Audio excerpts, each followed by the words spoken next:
just tell the truth and trust in the American people that over time they're going to know what the truth is. Yes, it is time for the truth.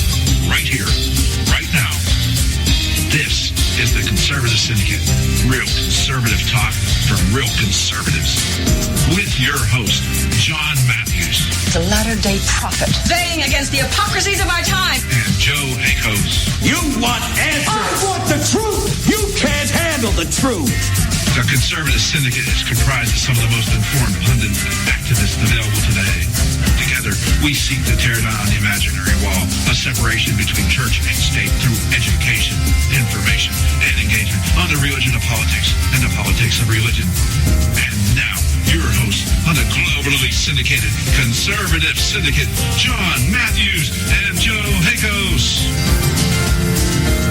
Hey, and how are we doing out there all across this great land of ours and around the world? Globally syndicated, nationally acclaimed, the Conservative Syndicate. Real conservative talk from real conservatives. I'm your host, John Matthews, along with my co-host, Joe Hakos from Thje Report. We are here to educate, inform, and engage you, our listening audience, and we're glad you took the time to join us this great Friday afternoon. The Friday after the Democratic debate last night, and we're going to talk about that to some degree today. We haven't talked about past debates because there wasn't anything worth talking about, but there is something that was revealed last night that is very worth mentioning, so we're going to cover that today during the course of our dialogue and conversations. We're glad to have you with us, and I want to bring on my co-host, partner in crime, Joe Hakos. How you doing, Joe? Soon as they can get out. Well, they're not.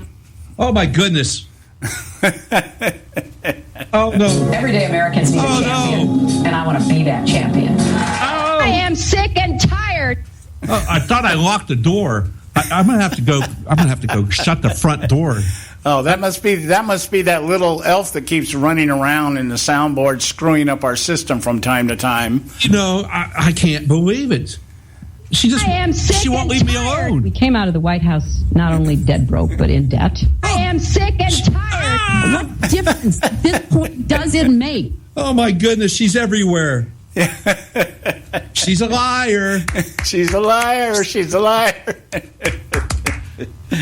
Oh, yes, indeed. By the way, I'm just glad it's Friday, John. But yeah.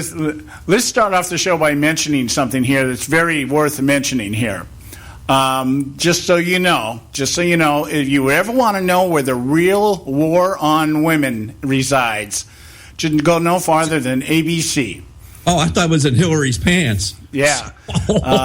ABC has chosen to exclude Carly Fiorina from the next Republican debate. Now, you would think, well, what's the big deal? Carly's, she's down there with the bottom dwellers. Well, the point is, she beat several of the bottom dwellers in the Iowa caucus, and she's being excluded, and the people that she beat are remaining on the stage. And think about this. Think about what this means.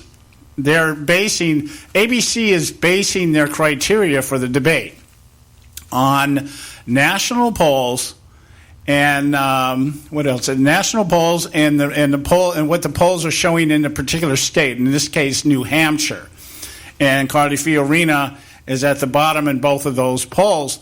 But in the Iowa caucus, this is the problem with polls. If you're basing things on projections, and if nobody's picked up yet that Iowa showed us that the projections aren't accurate, and instead of basing it on actual fact, something that you can count and look at and say, well, we have an absolute by which we can measure, Carly Fiorina tied John Kasich at 1.9% of the vote in Iowa. She beat Mike Huckabee, of course, who's out. She beat Chris Christie, who still is in. And she beat Rick Santorum, who was also out. So by all stretch of the imagination, one of two things should happen. Christie, Kasich, and Bush, who only won 2.8% of the vote in Iowa, should be going to the second-tier debate, or Carly should be allowed to grace the stage at the big show. So Kasich still in? Kasich still in, and who else is it? Christie. Christie had 1.8, Kasich had 1.9, Fiorina tied. They're still on the big show, but Fiorina has not even been asked to attend. Christie's still in? Christie's still in at 1.8. Yes, he's still in the big show. Well, she whooped his butt.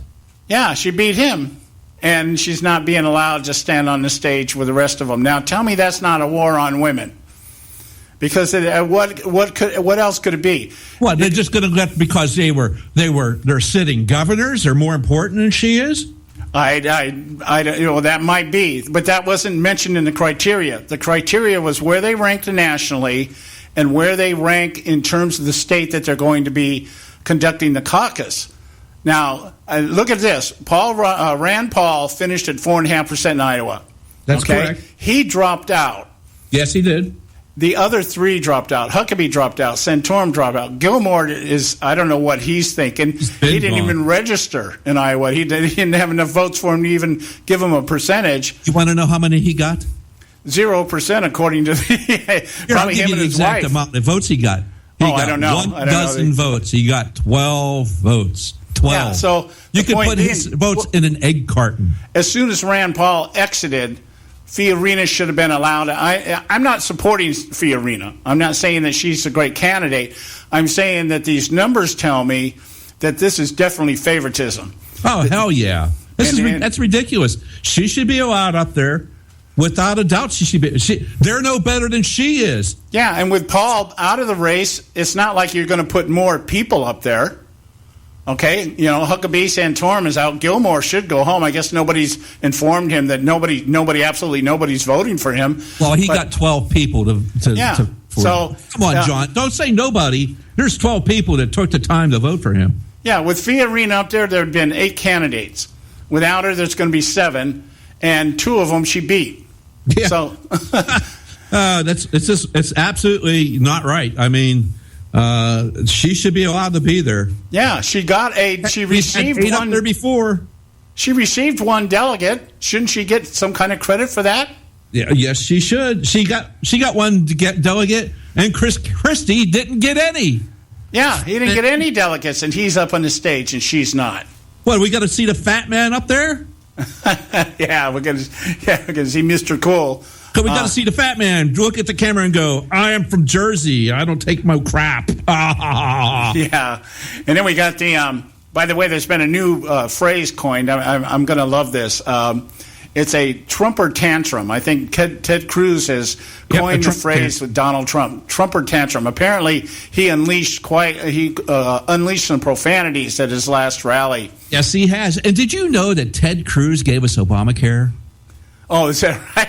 Yes. According to Donald Trump, it's Ted Cruz's fault we have Obamacare. Okay. He wasn't even in the flipping Senate when we got Obamacare, but it's Ted Cruz's fault.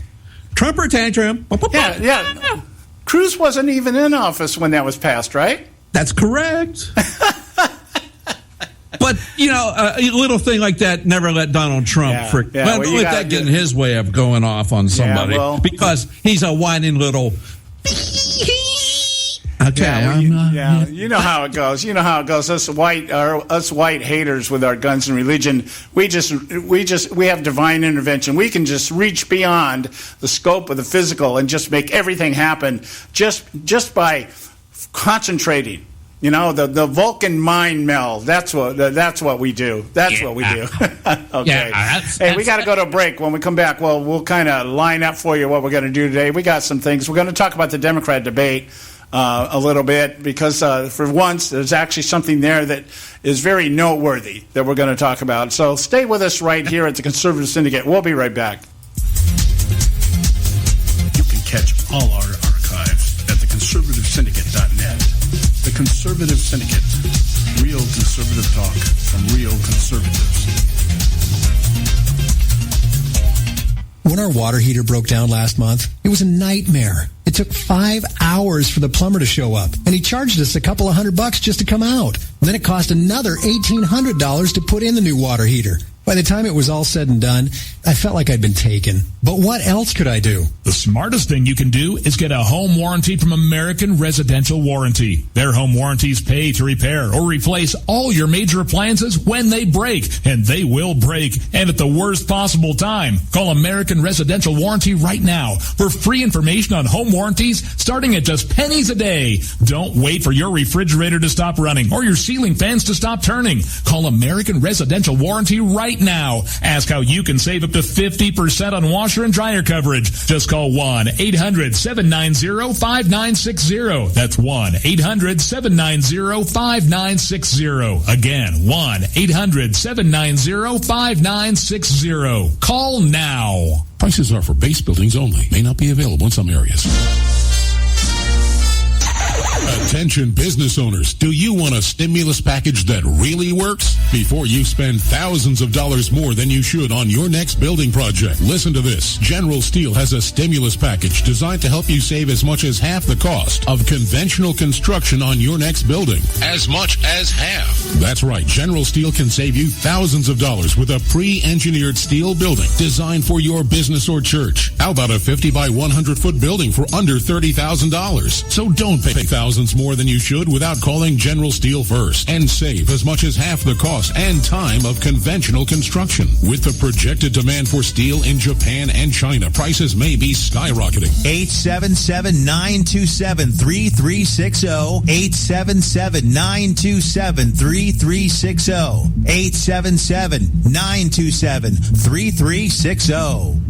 Limited time offer, 24-month commitment and credit qualification require cancellation fee, auto pay, and paperless billing, and other restrictions apply. If you can't see the difference, why pay the difference? Switch to Dish for the best deal in entertainment. Only Dish brings you the best in entertainment for less than $20 a month. Cut the cable and don't get directed. Switch to Dish because at just $19.99, Dish saves you every time you turn on the TV. It's so simple. The same channels cost less with Dish. So since you can't see the difference, don't pay the difference.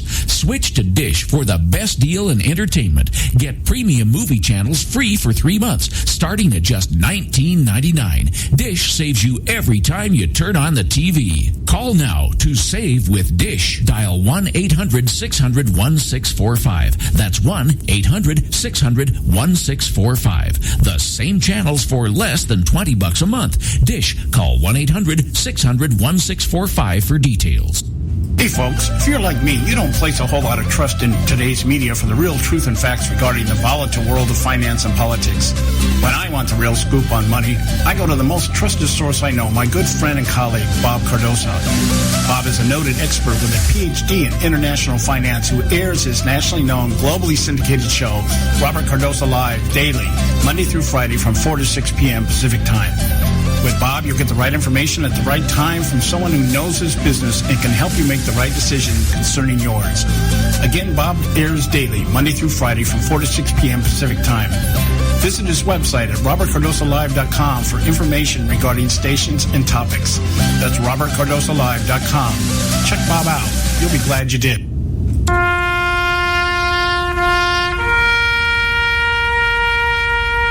Read something recently worth thinking about. It's the soldier, not the campus organizer, who's given us freedom to demonstrate. It's the soldier, not the reporter, who's given us freedom of the press. It's the soldier, not the poet, who's given us freedom of speech. It's the soldier who serves under the flag, who defends the protesters' right to burn the flag. Isn't it time now to demonstrate that we support our troops?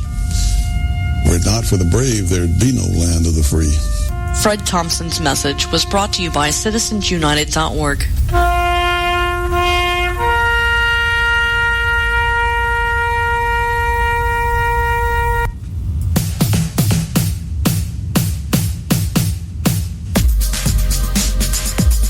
And welcome back. You're listening to the Conservative Syndicate. Real conservative talk from real conservatives. I'm your host, John Matthews, along with Joe Hakos from Dryer Report.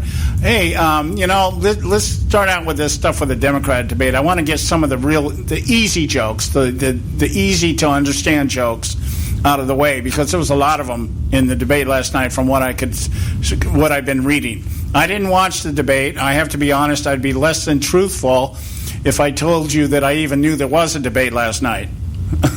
which I didn't because I don't follow the Democrat stuff that much. So anyway, but there was, and some things were revealed that we want to talk about today. But let's get the easy stuff out of the way first.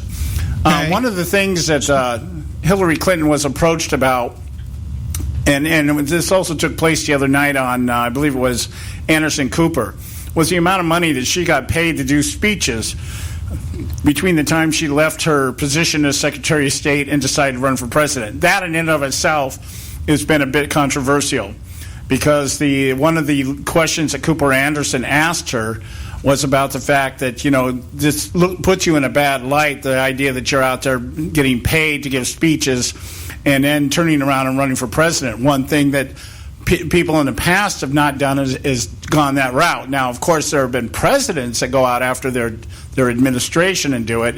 Jimmy Carter, Bill Clinton, and I'm sure Barack Obama will do it too.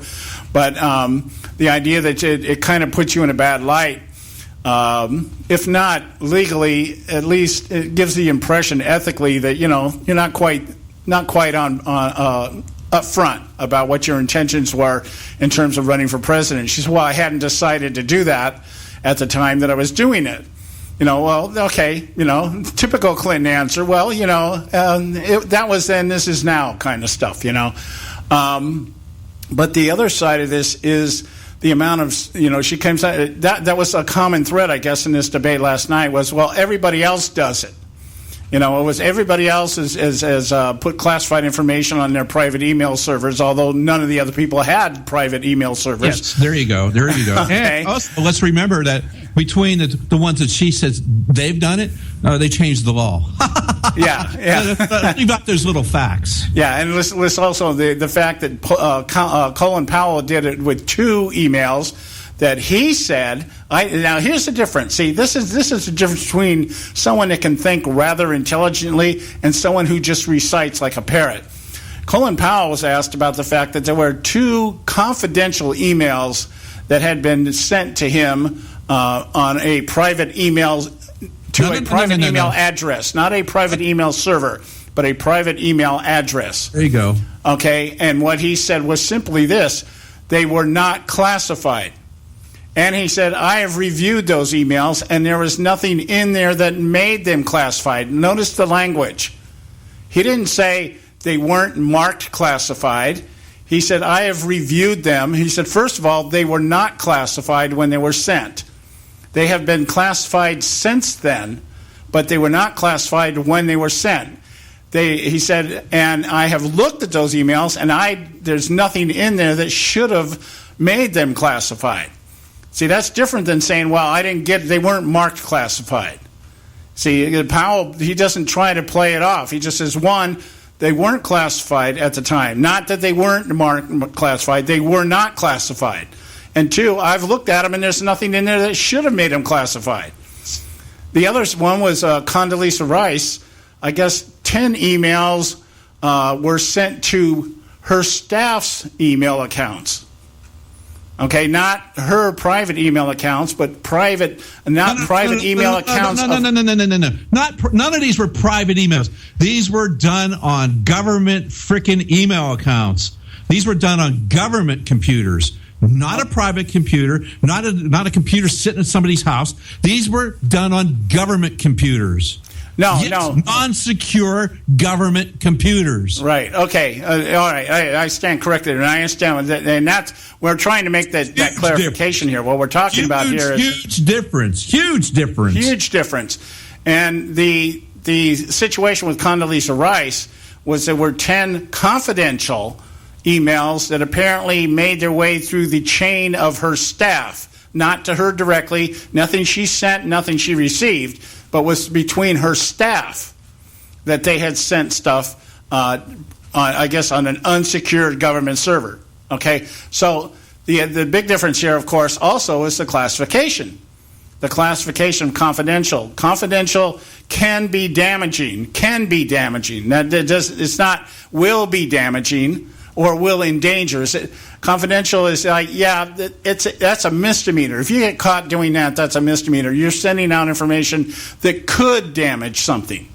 Okay, not like a top secret was it secret access SAC? Was that the phrase SAC? A special access program. Yeah, SAP. I'm sorry, SAP. So, which will definitely endanger lives of people. Oh yeah, it's grave danger. It was.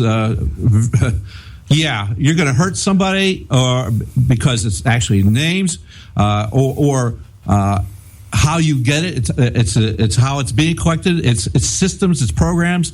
Yeah, it's definitely. And now each one of these things that you were talking about with Rice and Powell, yes, those are classified as security incidences, and they should be reported. Mm-hmm.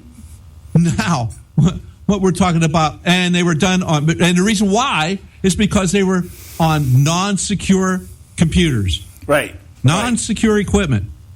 Now, what we're talking about with Mrs. Clinton, who wants to conflate, excuse, say it's a right-wing conspiracy. Hello, FBI. Did you know you're part of the right-wing conspiracy? Congratulations. You finally made it to the big time. Right. So, yeah, unlike with hers, well, now very, very highly classified information on private, unsecure, non-governmental equipment. Right, exactly. So the email situation one is a stretch, as is everything the Clintons try to do to defend or deflect or distract, or spin whatever it is that's being thrown at them. You would just think common sense would just tell you 50 years of scandals with these people, even if they're alleged. Don't you think there's something more to that? People cannot be going after Hillary Clinton because of her record. There is no record. There is no history of her doing anything. So I don't know what it is. Like she's not really an opponent to the Republicans because she really hasn't done anything. So it's not like she's out there legislating and passing laws. All she does is just grab onto the coattails of whatever's around her, and she's like Ted Kennedy. This guy he was praised and lauded as one of the best Democrat senators ever. He served 33 plus years in the Senate. Everybody thinks he was the greatest senator in the world.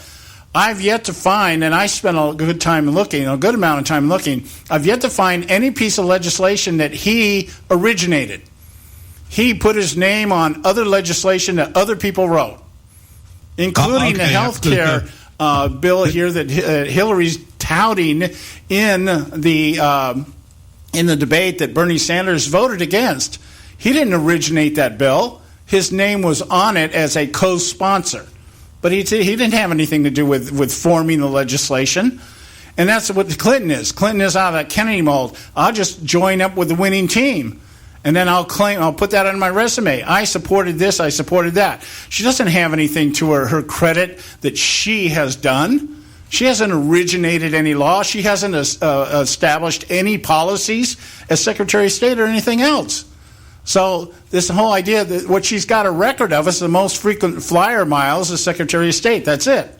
Well, and we can extrapolate out now that Libya is one of the largest ISIS breeding grounds right now, and they have all kind of people just waiting to go to do jihad all over the world because Hillary and her friend Barack decided that they must get rid of Gaddafi and leave a big, huge hole there. So, the terrorists took it over. Yeah, Thank you, Hillary. That is an accomplishment. Thank you. Not a good one. Okay, but she didn't have her hand in the policy decision that made Benghazi happen. She was there. I'm not talking Benghazi. I'm talking about the fall of Libya because they got rid of Gaddafi. Oh, yeah. She stood up and said, we must get rid of the guy. I agree. But hello. I'm talking about the whole darn thing, not just Benghazi. Yeah, Benghazi is part of the aftermath of her. Yeah, what I'm getting at is she didn't have any hand in establishing that policy. She was put there to. She didn't stand up to Barack Obama and say this is not a good idea either.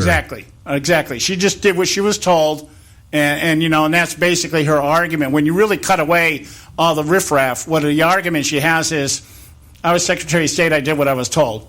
And that's it. Yeah, now, you had no integrity. You had no integrity and no character at all. So and you weren't very principled. So instead of saying I can't go on with this, Barack, I'd rather resign than put up with this. I can't be a party to this. No. You went right along with it. Yep. She's complicit. She can't deny her complicity, as she's going to try to distance herself just as soon as she gets the nomination and wrangles it away from the 74-year-old Bernie Sanders, who's still trying to find his ARP card. Yeah. By the way, I think he has the best campaign T-shirt that I've seen so far. It's like the top of Larry's head of the Three Stooges. It's just got the top of the head, the hair, the disheveled hair, with a pair of glasses, and that's all it is. And just says, "Feel the burn." It's funny. It's funny. It's like great. Something off of Sesame Street. Yeah, it's like go read Mein Kampf. Let me make one more point here about the speech thing here, because this is also very telling. She tried to play off the speech fees that she got by saying the same thing. Well, other Secretary of States and other politicians have spoken for money. They've gone out there and spoken for money. But what we find out is that people like Colin Powell and Condoleezza Rice and some of these other people that went out and spoke at some of the very same organizations that Hillary Clinton did, none of them got paid more than $40,000. Which is too much. And that was including their expenses. Okay, it wasn't $40,000 plus expenses. It was $40,000 expenses included. Okay, so we're talking about between Colin Powell and Condoleezza Rice garnered between $25,000 and $40,000 per speech, airfare and ground transportation included into that. Okay, what does Clinton get? Her starting fee was $200,000. Okay, and the one in question here, Goldman Sachs, the big organization, the big corporation, the big Wall Street firm that she says she's going to go after, paid her $450,000 to come speak at one of their events. And that was what was brought up in the debate. Well, how do you justify the fees? And, well, that's what they were paying. That's what they offered me. Okay, well, no. Why would you offer somebody like Hillary Clinton $450,000 knowing that she doesn't do anything? That the only thing you're paying for is the name Clinton. And access. And access to Clinton. Okay? And from what we've already know, that was somewhere along the line here, there was some talk somewhere, somebody had to be putting some money into the Clinton Foundation somewhere. Somehow, how they funneled it in there, how they hide it, whatever. But these are the conditions the Clintons move under. They don't just show up. What about that girl down in Haiti? The one that tried to hire Bill Clinton to come speak because he was talking about something needed to be done down in Haiti.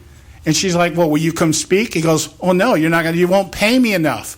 She offered him, I think, $90,000 or something like that. No, my standard fee is $500,000. And so he didn't show up. So don't tell me that it's so that's some of the light humor. That's some of the we understand that. That's a Clinton mystique, if you want to call it that. Okay, but what really got into the debate, the real reason I even wanted to talk about it, was because we had made a prediction here, or we've been speculating as to whether or not there was actually going to be a Democratic brokered convention should Bernie Sanders win the nomination. And it looks like last night that kind of got blown out of the water. And so we're going to talk about that when we come back. We got to go to a break. When we come back, we're going to talk about the exchange last night between Bernie Sanders and Hillary Clinton. Who's the most progressive? Who's the real commie at the podium? We'll talk about that when we get back. Stay with us right here at the Conservative Syndicate. Don't go away. You can catch all our archives at theconservativesyndicate.net. The Conservative Syndicate. Real conservative talk from real conservatives. Limited time offer, 24-month commitment and credit qualification require cancellation fee, auto pay and paperless billing, and other restrictions apply. If you can't see the difference, why pay the difference? Switch to Dish for the best deal in entertainment. Only Dish brings you the best in entertainment for less than $20 a month. Cut the cable and don't get directed. Switch to Dish because at just $19.99, Dish saves you every time you turn on the TV. It's so simple. The same channels cost less with Dish. So since you can't see the difference, don't pay the difference. Switch to Dish for the best deal in entertainment. Get premium movie channels free for 3 months, starting at just $19.99. Dish saves you every time you turn on the TV. Call now to save with Dish. Dial 1-800-600-1645. That's 1-800-600-1645. The same channels for less than $20 a month. Dish. Call 1-800-600-1645 for details. Attention taxpayers. If you've received a notice from the IRS or state, do not ignore it. It's also a big mistake to try and handle your tax problem on your own. If you owe back taxes, it's a fact that the government has the power to take everything you own, including your home, business, wages, savings, and your freedom. But here's the good news. There's a special toll-free tax hotline set up especially for you. This tax hotline will tell you about new programs that are geared to help you dramatically settle, reduce, or eliminate what you owe. But you have to call now. Take down this number or put it in your cell phone. But call 866-761-0959. 1-866-761-0959. When you call, you get free information on how you can reduce or eliminate back taxes, including penalties and interest. You can also be helped if you have unfiled returns, a tax lien, wage garnishment, bank levy, or if you've been entered into a payment plan but can't make the payments. Don't make the big mistake in thinking you can ignore or handle your tax problem on your own. You can stop the collection process immediately. Call this special tax hotline today for free info at 1-866-761-0959. That's 1-866-761-0959. 1-866-761-0959. Term life insurance. It can be a powerful way to protect your assets and your family. You work hard to earn and save your money to build a nest egg for the future. Don't let it get wiped out because you didn't plan ahead. Take the time now and make a small investment in $500,000 or more in quality term life insurance. Call the Term Lifeline and let us shop the best companies to give you the lowest rates. We specialize in policies of $500,000 and above. Ask about some of our 10 and 20-year fixed rate plans with guaranteed rates. Call the Term Lifeline right now for your free insurance quote. 800-870-3609. 800-870-3609. You owe it to yourself to protect your family and your assets. Make term life insurance part of that plan. Call the Term Lifeline right now. 800-870-3609. 800-870-3609. Hey folks, if you're like me, you don't place a whole lot of trust in today's media for the real truth and facts regarding the volatile world of finance and politics. When I want the real scoop on money, I go to the most trusted source I know, my good friend and colleague, Bob Cardoso.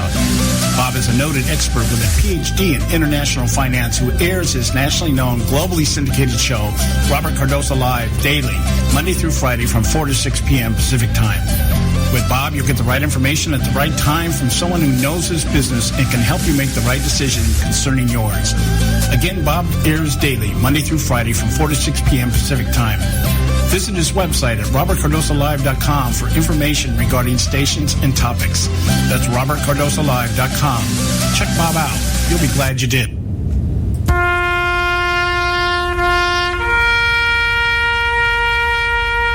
Read something recently worth thinking about.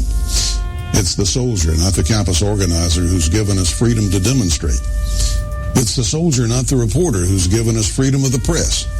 It's the soldier, not the poet, who's given us freedom of speech. It's the soldier who serves under the flag, who defends the protesters' right to burn the flag. Isn't it time now to demonstrate that we support our troops? Were it not for the brave, there'd be no land of the free. Fred Thompson's message was brought to you by citizensunited.org.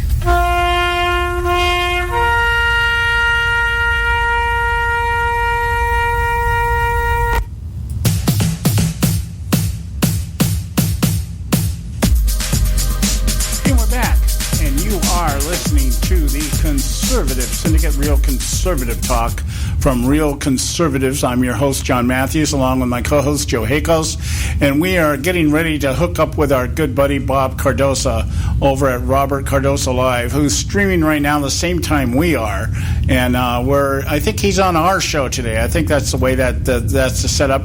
We're normally on his show on Monday. He comes on our show on Friday, and we put him on a hot seat rather than being on a hot seat on Monday. So we'll get Bob hooked up here in just Conservative Syndicate. Hey guys, how you doing? Hey, how you doing, my friend? Good. I'm doing good. Sounds like you guys are in a storm over there.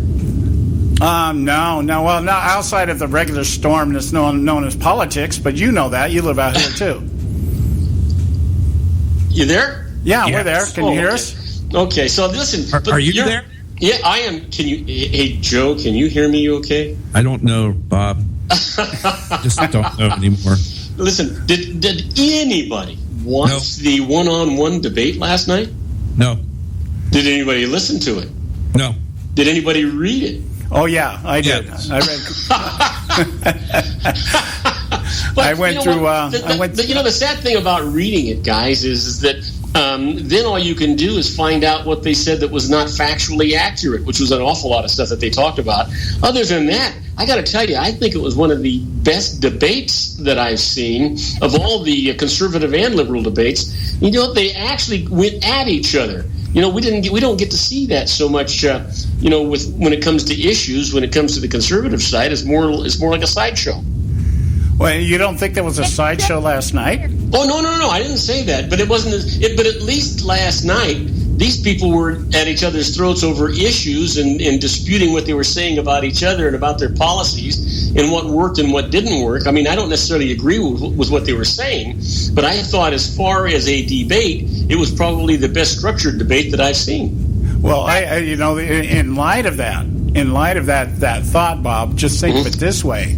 Well, whereas just since the previous debate, it was all about being a Democrat versus being a socialist. Last night was a debate, who's the real socialist? Yeah, that's that. You know what? I guess you're right.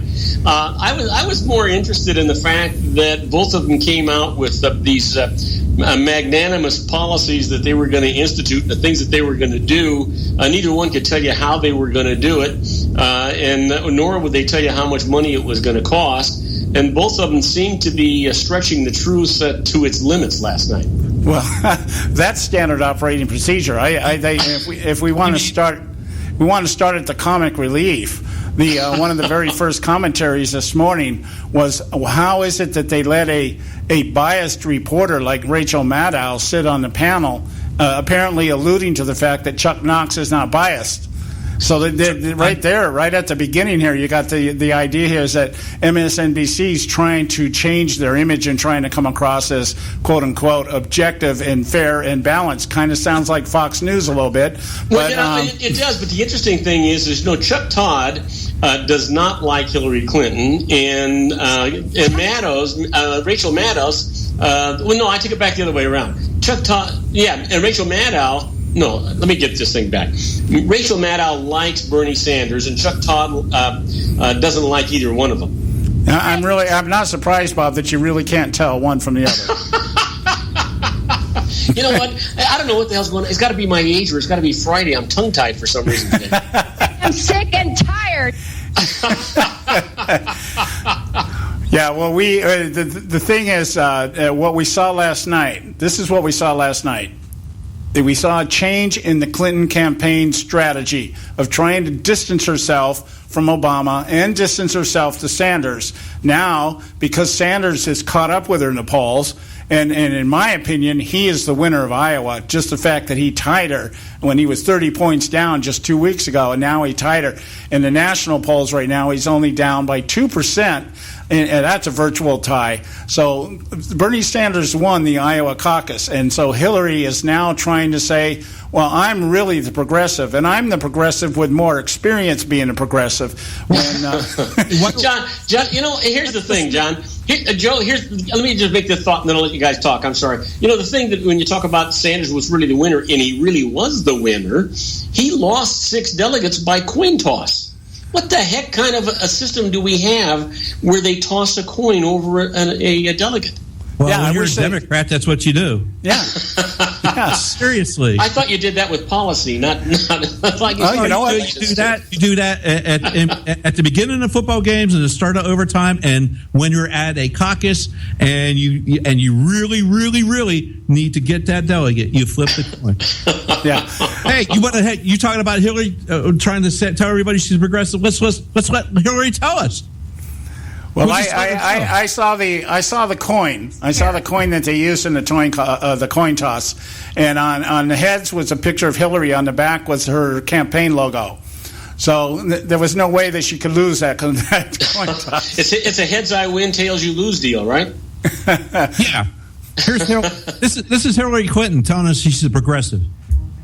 Well, didn't we have that the other day? Didn't we grow up with it? What was that old phrase we used as kids? Well, I don't know. If you're going to talk over the video, I can't tell you. Oh, I'm sorry. Okay, go ahead. Okay. Press.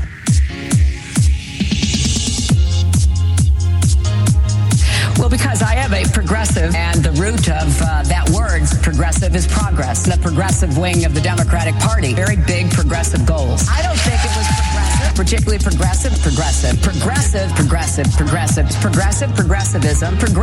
progressivism, and I said I'm a progressive who likes to get things done.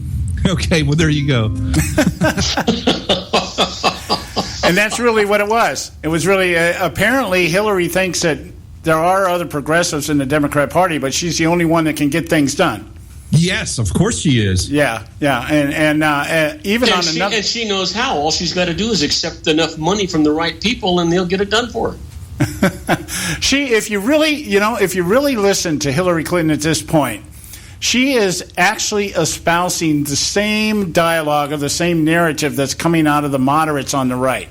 And that is, I can get things done because I know how to compromise. I know how to reach across the aisles. Everybody knows me. They know my reputation. They know what a swell gal I am and how honest I am and how much integrity I have and what a hard worker I am and how I've been fighting for everybody forever and, all that. And so, you could substitute Chris Christie in there or not Marco Rubio. He hasn't been around long enough, but put somebody in there like a John Kasich or a Jeb Bush. You got the same exact narrative. It's just... what the narrative is? The narrative is, talk is cheap and action is so far away you can't see it. These people say, I know how to do this and I know how to do that. That does not mean that they're going to do it. Yeah, well, we were just talking in our show just before we came on your show. I'm still waiting. I've asked people this, for a long time now. We're still waiting for somebody to tell me something that Hillary Clinton has actually done. Well, wait. Tell me. She took classified emails on her personal. All right. computer. Let's say. Tell me something that Hillary Clinton has done that's legal.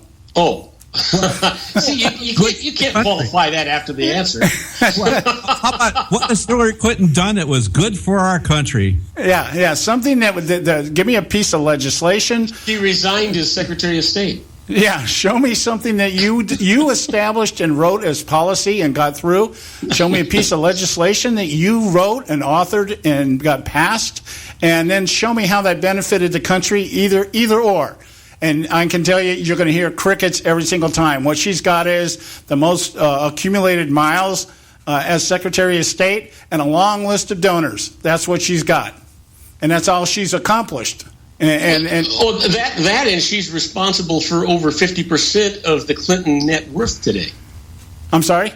That and the fact that she is solely responsible for over 50% of the Clintons' net worth today. And that is good for the nation? No, I didn't say that. It's because of the speaking on her. It is an accomplishment, and she's actually the only one that gets paid for more speeches now than her is her husband. So I guess the interesting thing is she has earned 75% more money on this campaign than her husband had ever raised in the 25 years of his career. Well, yeah, that's inflation for you. Yeah. There's your liberal economics there. Keynesian economics at work there. Yeah, well, the nice part about Keynesian economics is that she's a smart gal. She's not going to spend her own money on her failed election. Well, that stands to reason. Yeah, that stands to reason. We got to go to our break here. When we come back, we'll continue our discussion here with Bob Cardoza over at Robert Cardoza Live, who's streaming live right now on his side of the microphone. So we'll be right back. Stay with us right here at the Conservative Syndicate. You can catch all our archives at theconservativesyndicate.net. The Conservative Syndicate. Real conservative talk from real conservatives. When our water heater broke down last month, it was a nightmare. It took 5 hours for the plumber to show up, and he charged us a couple of $100 just to come out. And then it cost another $1,800 to put in the new water heater. By the time it was all said and done, I felt like I'd been taken. But what else could I do? The smartest thing you can do is get a home warranty from American Residential Warranty. Their home warranties pay to repair or replace all your major appliances when they break, and they will break, and at the worst possible time. Call American Residential Warranty right now for free information on home warranties starting at just pennies a day. Don't wait for your refrigerator to stop running or your ceiling fans to stop turning. Call American Residential Warranty right now. Ask how you can save up to 50% on washer and dryer coverage. Just call 1-800-790-5960. That's 1-800-790-5960. Again, 1-800-790-5960. Call now. Prices are for base buildings only. May not be available in some areas. Attention business owners, do you want a stimulus package that really works? Before you spend thousands of dollars more than you should on your next building project, listen to this. General Steel has a stimulus package designed to help you save as much as half the cost of conventional construction on your next building. As much as half. That's right. General Steel can save you thousands of dollars with a pre-engineered steel building designed for your business or church. How about a 50 by 100 foot building for under $30,000? So don't pay thousands more than you should without calling General Steel first and save as much as half the cost and time of conventional construction. With the projected demand for steel in Japan and China, prices may be skyrocketing. 877-927-3360. 877-927-3360. 877-927-3360.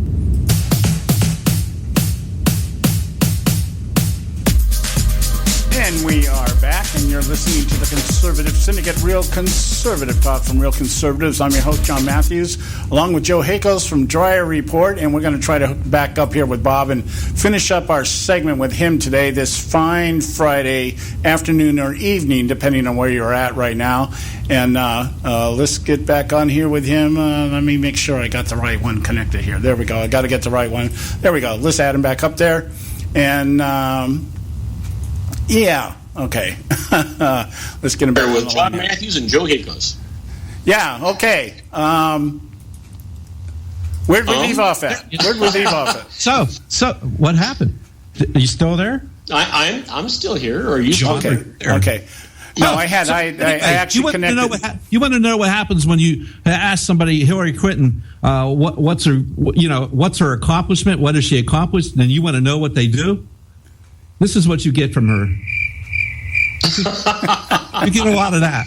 I mean, you know what? You know what? If you ask Donald Trump, this is what you get.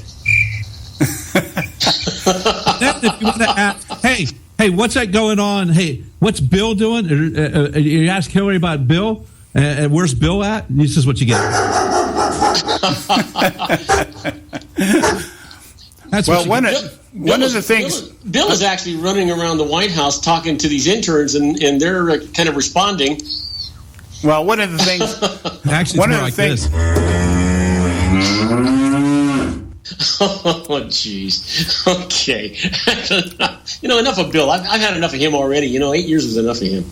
Okay, so Bob, I want to ask you, since you're on our show today, actually, I wanted to ask you. Okay. You said that you. Thought it was one of the best debate, or the best debate you've seen so far, because they actually talked about policy and stuff. Explain to me, in terms of policy, let's talk about health care. No. Hang on again. You want me to? I'm talking about the actual debate structure itself, and the fact that the debaters were able to actually talk and debate and address themselves and actually respond to each other. Not that it's not that I thought that what they were saying was factual. Okay, all right. You're saying the format. If you want to trap me in that, I'll be happy to take the other side. Oh, okay. The format. Okay, so you were talking about the format. You mean because there were two people, you could actually ask them the same question and have them respond to the same question? Absolutely. Like we're going to do it Fox. We're going to let everybody in the world join a debate, and then it's going to be a freaking free-for-all for 3 hours? Well, I mean, it's kind of nice to have two people as opposed to 20. Oh, my goodness, Bob. That's just insanity. How dare you? Did you see what happened with the GOP standings now that guys are starting to fall by the wayside? I can't believe what's going on with Rubio. Go for it, John. Well, let me ask you this, Bob. Let's switch over just a little bit to the upcoming Republican debate that's coming up. I'm not going to watch it. There's going to be too many people. Well, in terms of structure, since we're talking just structure here, just format, okay? Content, we kind of know what that's all going to be. But the point being, in this particular case, Carly Fiorina has been eliminated altogether. She's not been asked to invite, or she's not been invited to participate in the ABC debate coming up next week. Good, now, I don't like her anyway. Okay, well, no, it's not matter whether she's a viable candidate or not. Here's the deal. She came in Iowa. She beat both John Kasich and Chris Christie. No, she tied John Kasich at 1.9%. She beat Chris Christie, who only had 1.8%. She came in just under Jeb Bush, who had 2.8%. Rand Paul has dropped out of the race. He was at 4.5%. He's dropped out. She has been relegated to the non-essential personnel file, but Kasich and Christie are still going to be allowed to participate. I think that's wrong. Yeah, and so you tell me that there's the war on women is from the right? No, you know what? I just think it's wrong, and I also think it's wrong for those bottom 3 or 4 people that they haven't even left yet. Let's get it with the top 3 or 4 people, and let's get a contest going instead of having them split the votes out there, and nobody knows what the heck's going to go on. We can't even get a meaningful debate because there's an army. There's a football field out there. That's what we're saying. We're saying that Christie, Bush, and Kasich should take up Mike Huckabee's and the other people, Rick Santorum. They should all be relegated to the bottom in the first debate during the day. You know, the preview, the pre-show, whatever. And then we should be left with the top 3: Cruz, That's right. Rubio, Trump, and Carson. Carson is still double digits. He should be allowed to participate. I'll tell you who I'm incensed at. I'm really ticked off at Ted Cruz for this dirty politics he pulled on Ben Carson. Oh, you're nuts. That's not dirty politics. Nuts. That's Ben Carson's fault all the way. Cut me a break. Yeah. that's Ben Carson's fault. Hey, he's a smart guy, but he did a stupid thing. What did he do? You don't tell people in the middle of a campaign that you're going back home and you're not going to the next place they're going to have the contest in, and you're not going to do any campaigning for like a week. You don't tell people that. What did you want people to result? That's right. And besides, he did not announce that he was dropping out of the campaign. He sure did, Bob. He sure did, Bob. I've got an article here that was posted the day that he did it. There was an accident that some of the people in his campaign were injured and killed, and he said he was going to suspend the campaign for a week because of that. But he wasn't dropping out of the presidential race. Okay, but it was still stupid. It was still stupid to do that. He should not have announced that publicly. But Ted Cruz still told a lie. He was dishonest in order to usurp those votes. Come on, you guys, just don't be blind. Don't be. I know you're smarter than that. I know you're smarter than that. For crying out loud, there's a CNN report that was retweeted. by a staff. And you believe everything you hear on CNN? Well, apparently you do. Oh, come on. I'm glad we could have two. I don't believe what I heard on CNN. I believe what Ben Carson himself said. I know, and I don't like Ben Carson. I believe Ben Carson said, he said, you know what, Ben Carson is just mad that he's a smart guy that did a stupid thing. Yeah. Well, the stupid thing he did was run for president. The guy doesn't belong in that race anyway. Oh, yeah, there's no argument about that. Well, he's in over his head. He's a good man. He's an honest man. He's got good intentions. He's in over his head. Hey, you know what? Ted Cruz is an attorney, and you know how to tell when an attorney's lying. His lips move. Yeah. Oh, well. But the point being is... and I'm sure there's jokes about accountants, too. No, there aren't. No. Yes, there are. No, there aren't. we can take any set of numbers and make them true. Yes. Yeah. That's just awesome, Bob. Well, the other joke is, the difference between a lawyer and a catfish, right? You don't? Okay. The lawyer is a bottom dweller, and the catfish is a fish.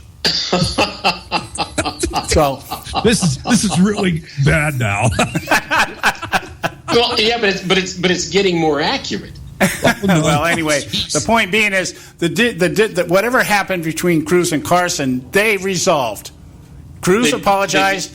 Carson took the apology. Cruz said we should have also turned around and retracted that. It didn't happen. We're sorry it happened.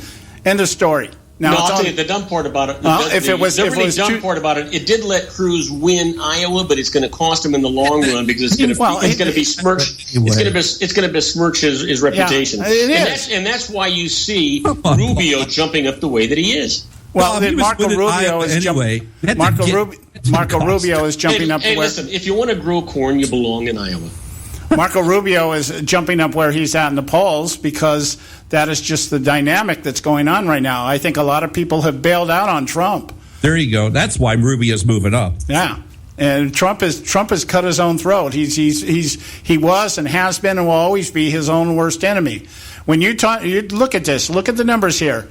The Iowa caucus showed that conservative voters, when they show up, we will win. Trump went on a rise. Trump dumped. And Rubio rose. That means that those people who were, and when you looked at the debate, the last GOP debate, I was watching the study group with Frank Luntz. They had a room full of about 30 people in there. 3 people at the beginning of the debate went for Marco Rubio. At the end of the debate, more than half of them went with Rubio. Well, I got to tell you, I'm not convinced that Trump wouldn't have won Iowa if Ted Cruz hadn't pulled the shenanigans with Ben Carson. I think it was all planned. No, Cruz did what he was supposed to do. He pulled in the evangelical conservative vote. Now, in New Hampshire, he won't be able to do that to the same degree because there aren't that many evangelical conservatives in New Hampshire. So Rubio will benefit from that. Rubio will benefit from that as well as Trump. I don't expect Cruz to come in above number 3 in New Hampshire just because of the dynamics of the demographics up there. So he's certainly not going to let out a tweet that says, I'm going back to Texas for a week, and I'm not going anywhere near South Carolina or Nevada. Yeah, I wouldn't be surprised to have Cruz send out a public release that Rubio is canceling his presidential bid. Yeah, well, okay. Okay. Well, we got to let that sit now because we're out of time on this side. I was trying to get the last word. You want to pick up Bob's show? You want to pick up Bob's show out there, guys. You want to pick him up at robertcardosalive.com. He streams the same time we do. He's streaming right now, Monday through Friday, 3 to 5 on the West Coast, 6 to 8 on the East Coast. Glad you took the time to join us today, Bob. We'll have more to talk about next week because we got the weekend coming up. They got a whole weekend to watch all this bashing going on. I'm looking forward to it. We'll have plenty of information for our show. You guys have a great weekend, and we'll talk to you on Monday. All right, take care, my friend. God bless. Right. Okay, guys, it's time for the Edwards Notebook, and we'll be back. Pay some bills. Stay with us. We got another hour coming up. Don't go away. One of the major roles of government is to protect us from enemies both foreign and domestic. But now we need protection from federal government decisions. Hello, I'm Ron Edwards. On today's page from the Edwards Notebook, the Obama administration has positioned itself as a detriment to U.S. sovereignty and the physical safety of we the people. On one hand, despite a preponderance of evidence to the contrary, Obama has blamed gun ownership as a reason why people ranging from Muslims, illegal immigrants, and street thugs seek to kill or rob unarmed sovereign citizens. The president and other gun grabbers also ignore the fact that very few crimes against humanity are committed by law-abiding gun owners. To add insult to injury, Mr. Obama is trying to close Gitmo and has been releasing Islamic terrorists, most of whom go right back to their murderous ways of blowing up people, beheading others, abusing women and animals, as if that's not enough. And the nice Muslim and the bad Muslim and the good Muslim and the middle Muslim and the high Muslim and the low Muslim and the Islam. I'm sick of it all. Obama's fixation on fundamentally changing America with legions of illegal immigrants crossing into our republic poses yet another clear and present danger to America. I'm Ron Edwards. Blowing away the myths and revealing the truth. You can continue to blow away the myths with Ron Edwards on Facebook, Twitter, and theronedwards.com. You can catch all our archives at theconservativesyndicate.net. The Conservative Syndicate. Real conservative talk from real conservatives.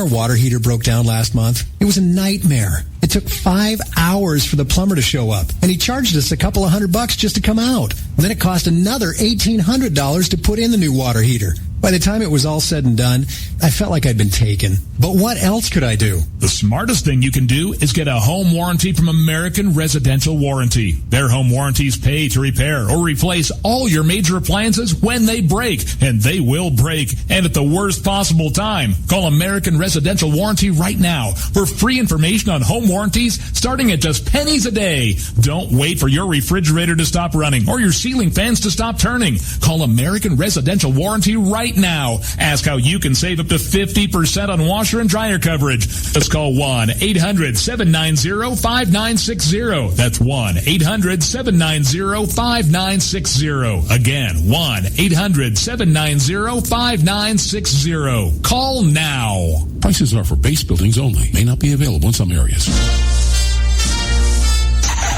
Attention business owners, do you want a stimulus package that really works? Before you spend thousands of dollars more than you should on your next building project, listen to this. General Steel has a stimulus package designed to help you save as much as half the cost of conventional construction on your next building. As much as half. That's right. General Steel can save you thousands of dollars with a pre-engineered steel building designed for your business or church. How about a 50 by 100 foot building for under $30,000? So don't pay thousands more than you should without calling General Steel first and save as much as half the cost and time of conventional construction. With the projected demand for steel in Japan and China, prices may be skyrocketing. 877-927-3360. 877-927-3360. 877-927-3360.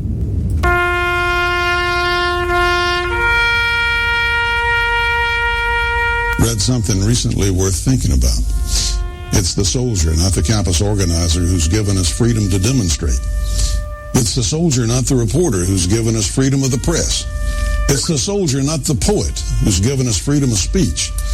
It's the soldier who serves under the flag, who defends the protesters' right to burn the flag. Isn't it time now to demonstrate that we support our troops? Were it not for the brave, there'd be no land of the free. Fred Thompson's message was brought to you by citizensunited.org.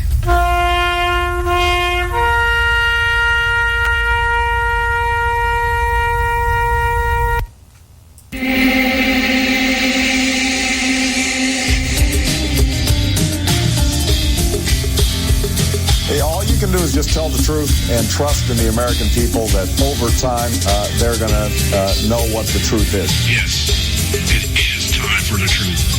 Right here, right now. This is the Conservative Syndicate. Real conservative talk from real conservatives. With your host, John Matthews. The latter-day prophet. Baying against the hypocrisies of our time. And Joe Akos. You want answers. I want the truth. You can't handle the truth. The Conservative Syndicate is comprised of some of the most informed pundits and activists available today. Together, we seek to tear down the imaginary wall, a separation between church and state through education, information, and engagement on the religion of politics and the politics of religion. And now, your host on the globally syndicated Conservative Syndicate, John Matthews and Joe Akos. We're back. Hour 2 coming to you live right now, coast to coast and around the world. Nationally acclaimed, globally syndicated, the Conservative Syndicate. Real conservative talk from real conservatives. And I hope you at least were entertained by our little stint there on the Robert Cardoso live show.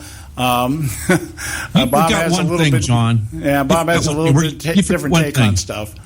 John, you forgot one thing. What? We are universally loved.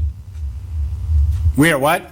Universally loved. Oh, universally loved. Yeah. Yes. Yes, John, you forgot that part. Yeah, I know. People really need to understand. We are the show that the Roswell dummies listen to. Well, just 9 months after that, look who was born. Yeah, I know. What was it? Clinton and Al Gore, I think, were both born in it. Yes, that's true, John. I'm not trying to disparage anything here or cast anything out there, but Yeah, you want to know what's going on in those deep underground bunkers out there is they're breeding Democrats. That's what's going on. Well, I think underground in a lot of places are breeding Democrats. They're called cemeteries. So we, anyway, let's get, I want to talk about one of the other things that took place in the debate last night with the Democrats, and we're going to, it's a lot more serious than, who's the most socialist and who's the least socialist, but whatever. Yeah, I want to talk about at least one thing there, that being healthcare. Yeah, well, they did. They talked about, it was a battle of two words. Let me say it this way. Go ahead. I've been rolling this over my head. What we saw last night was very much like everything else that takes place in the world of liberalism and progressivism. Hillary Clinton defined progressivism as making progress or moving forward. That's a nice canned phrase.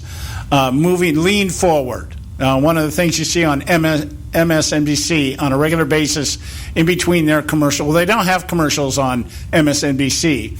What they have, I would say, public service announcements, and those public service announcements, of course, are elevating their pundits.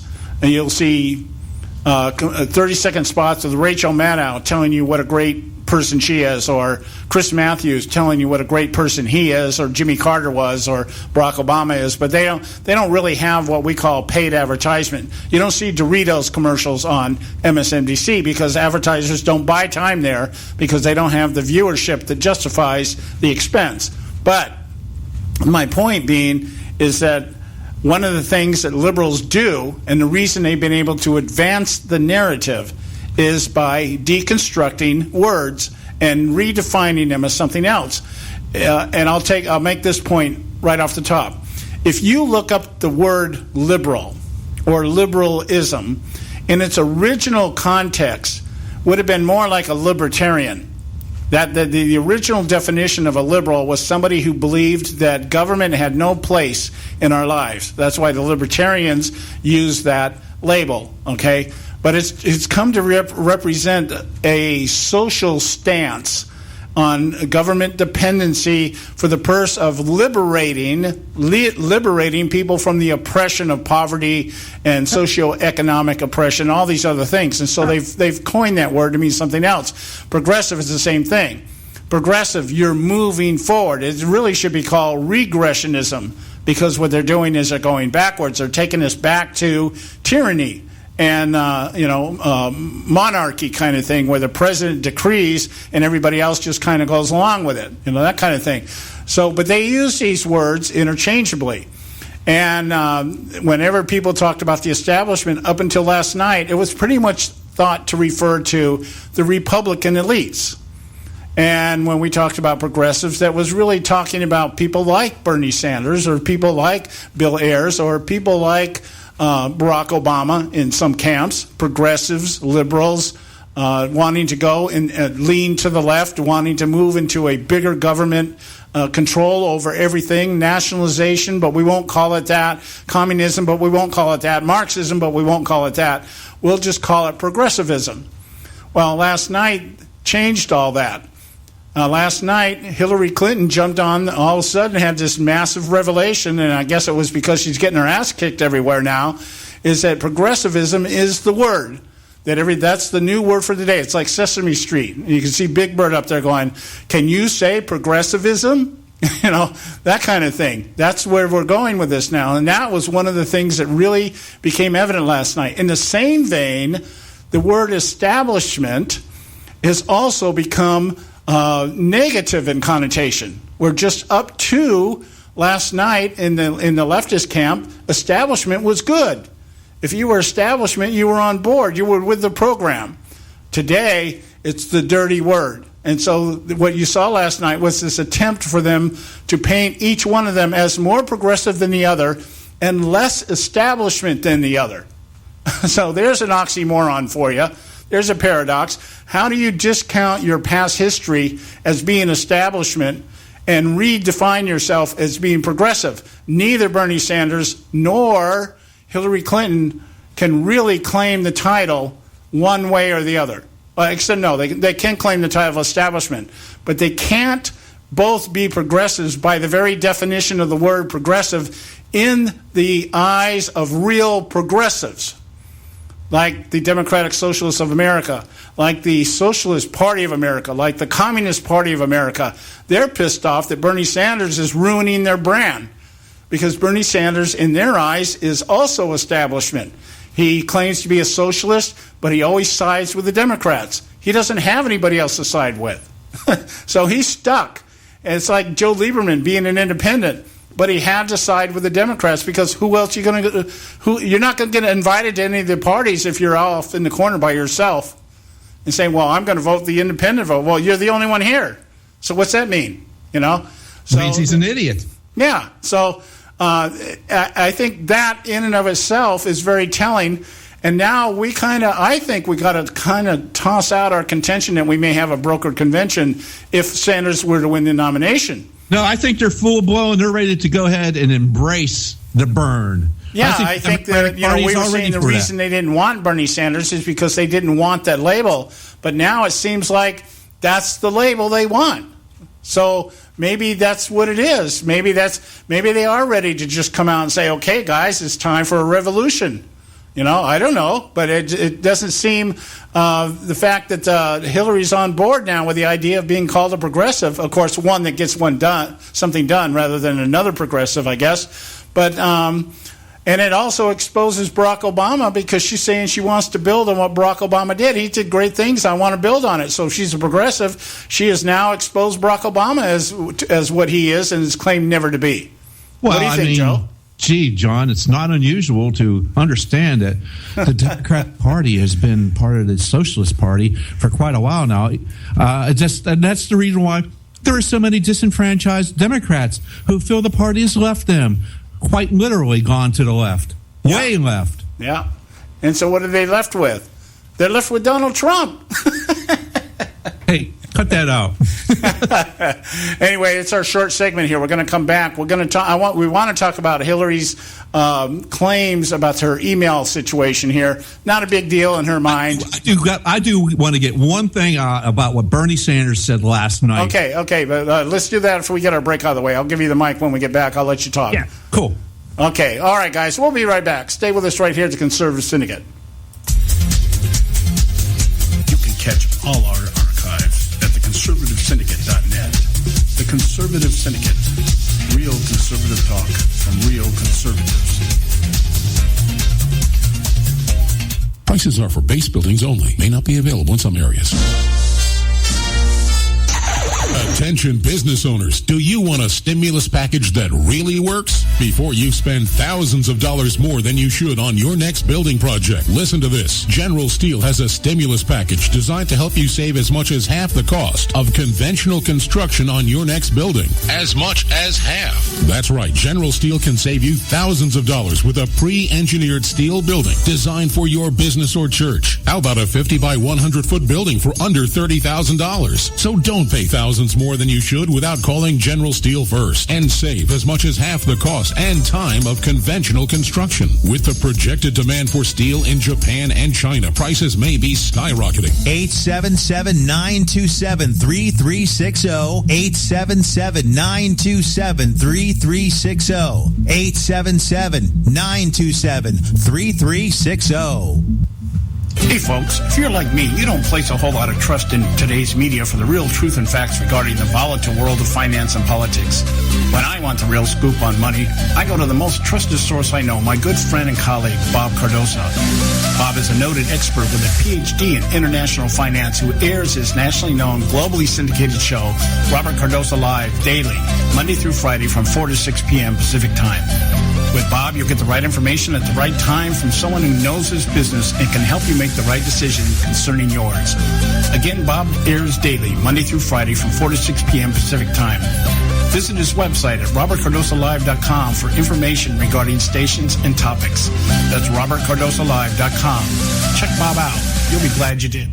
When our water heater broke down last month, it was a nightmare. It took 5 hours for the plumber to show up, and he charged us a couple of $100 just to come out. And then it cost another $1,800 to put in the new water heater. By the time it was all said and done, I felt like I'd been taken. But what else could I do? The smartest thing you can do is get a home warranty from American Residential Warranty. Their home warranties pay to repair or replace all your major appliances when they break, and they will break, and at the worst possible time. Call American Residential Warranty right now for free information on home warranties starting at just pennies a day. Don't wait for your refrigerator to stop running or your ceiling fans to stop turning. Call American Residential Warranty right now. Ask how you can save up to 50% on washer and dryer coverage. Just call 1-800-790-5960. That's 1-800-790-5960. Again, 1-800-790-5960. Call now.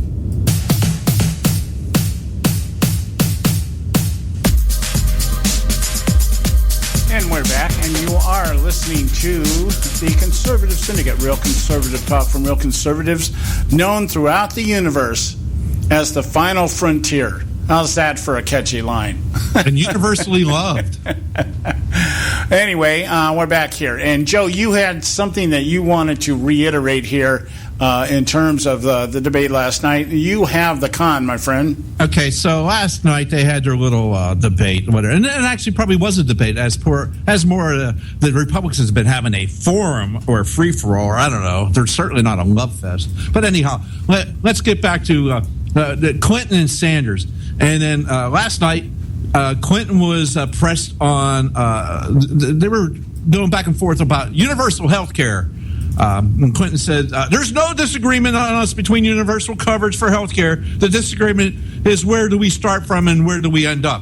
Okay, great.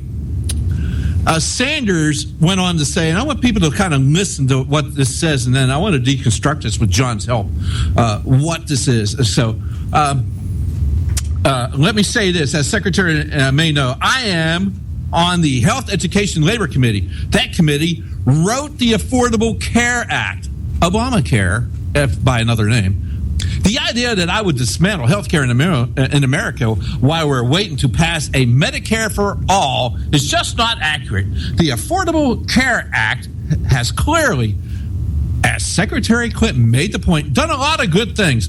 But what it has not dealt with is the fact that we have 29 million people today who have zero health care insurance. We have even more who are underinsured with large deductibles and co-payments, and prescription drug prices are off the wall. So I do believe that in the future, not by dismantling what we have here, I helped write that bill. But by moving forward, rallying the American people, I do believe we should have health care for all. Now, that being said, Uncle Bernie, what the hell did we go through 6 years ago when we had this great bill that you take great pride in saying you helped author? Now, why do we still have 29 million people looking for our health insurance? Why do we have people underinsured with huge deductibles, Bernie? Why do we have co-payments that are outrageous and prescription drug prices that are just astronomical, Bernie? Why do we have that? Why should we give Bernie Sanders and his buddies another second to control our health care?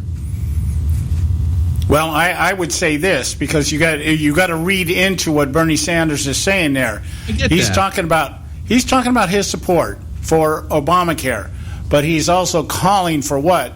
Full single payer. Oh yeah, that's what they really want. Full single. So in other words, what they did before, they took over the government control of the healthcare system, took it over. It's broke even worse now. Mm-hmm. And so what we have to do is let the government fix it even more. Right, because I get that part. That's the progressive answer to everything. We screwed it up this time, so let's throw more money at it and expand it, and it'll work next time. That's how this. Bernie Sanders is taking credit for laying the groundwork for single payer. Yeah, congratulations. That's really what he's saying there. But I want people to understand is they broke it. They broke it bad. Right. They broke it to the point where they knew that it was never going to work. They knew what they did wasn't going to work. The only way they were going towards single payer, which is the same thing that, I don't know, that little old real estate mogul from New York wants to have. Single payer. Who's going to pay for it? The government. That came out right out of his mouth, people. So Bernie Sanders, hey, youngins, Bernie Sanders says, yeah, You're going to have this. They broke it before. Now they're going to break it even worse.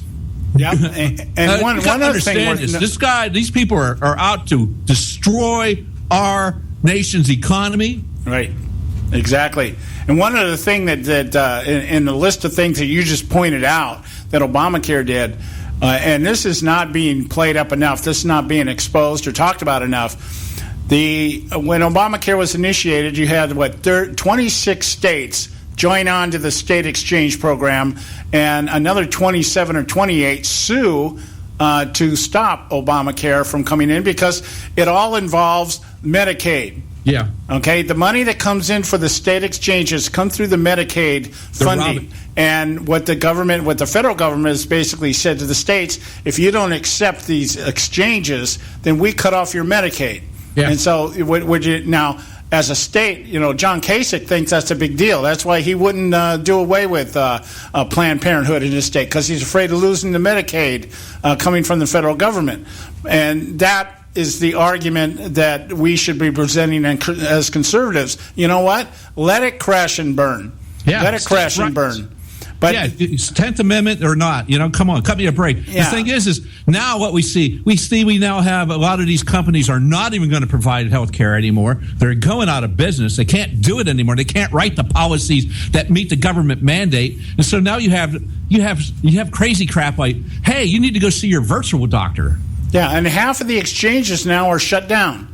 Yes. And we've got about half of the ones that are still open are teetering on bankruptcy. There's not enough money to keep the exchanges going. There's not enough money that the healthcare industry is making. So everybody's just basically saying, you need to cough up more bucks. So what happens? See, I think, and I know you know this, Joe, Obamacare was designed to break. Oh, yeah, it was designed to fail. They knew they couldn't do it. They knew damn well they couldn't do it, but it was open. It let here you go. It let the camel's nose under the tent. Yeah. There's a good Islamic reference for you, Barack. Thank you for standing up for Christians, Barack, the other day who are being beheaded. That's okay, though, right? Because there are Muslims being beheaded too. That's right. Yeah. Sorry, Barack. So you think you would the reasonable mind would listen to Bernie Sanders and say, why would you brag about this? It's a failure. It's a train wreck. Why would you? Because Bernie Sanders is bragging, first of all, to his base. Yeah. He's telling his base, hey, I can fix this because I can turn this into a complete government program, which you get for nothing. Okay, now that's a lie. That in and of itself a lie, because if they do that, everybody's going to be paying more in terms of taxes, if not deductibles and the whole other, or the program itself will be reduced to bare minimum, the original HMOs. When it was just, I remember a big debate I had with one of my doctors when I first started having my hearing problem and the Meniere's disease, which affected my hearing. And I remember my doctor saying to me that as an HMO, we are not obligated to make you well. And I go, what do you mean? He said, we are a maintenance organization, which means what? It means health maintenance organization. What we're here to do is to prevent you from getting worse, but we're not here necessarily to make you better. And now I remember those words exactly the way he put it to me. And I just went ballistic. And that's when I went on to a PPO. I went back to my job. I said, no more HMO for me. I want a PPO. Because the PPO, they try to heal you. HMOs just try to keep you from dying. Let's put it that way. Yeah, isn't it great? And so what you see with Bernie Sanders would be a single-payer system funded by an increase. And he says, it's going to be the wealthy to pay for this. No, it isn't. The wealthy don't have enough money to pay for this stuff. Okay, you take all their money, it's still not going to be enough. We Americans that are out there working are the ones that are going, you Americans that are out there working, I'm retired, but you Americans out there working are the ones that are going to fund this.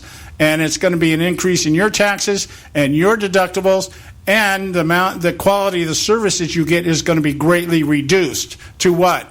Just maintaining you in your present state. So if you're dying of renal kidney failure, we'll talk about, what do they call it? Quality of life issues. Okay, quality of life. How we can make you comfortable before you die. That's what quality of life issues are about. Yeah, we won't worry about maybe getting you a kidney transplant or anything like that. Yeah, we won't try to heal you. We'll just make you comfortable until you die. That's what HMOs are about. And so this whole idea, and then the other thing, of course, preventive medicine. But preventive medicine is that's a gamble, and nobody's really defined what that means. Okay, take your vitamins and get a flu shot every year, that kind of stuff. So this whole idea, calculated by the Food and Drug Administration to diagnose, treat, or cure any disease. So Bernie Sanders and now Hillary Clinton is playing to the base. We're here to give you free health care. That's what we're here for. Obamacare has opened the door for us to come in and allow the government to pay for your health care. That's what they're telling them. They're not telling them the particulars, how much this would cost, and the fact that in and of itself would cause the system to implode. But by then, what difference does it make? They're in power. That's the whole game. They're in power, and now you're dependent on the government. Once you control the healthcare system, what's left? Yeah, that was step one. Gun confiscation was step two.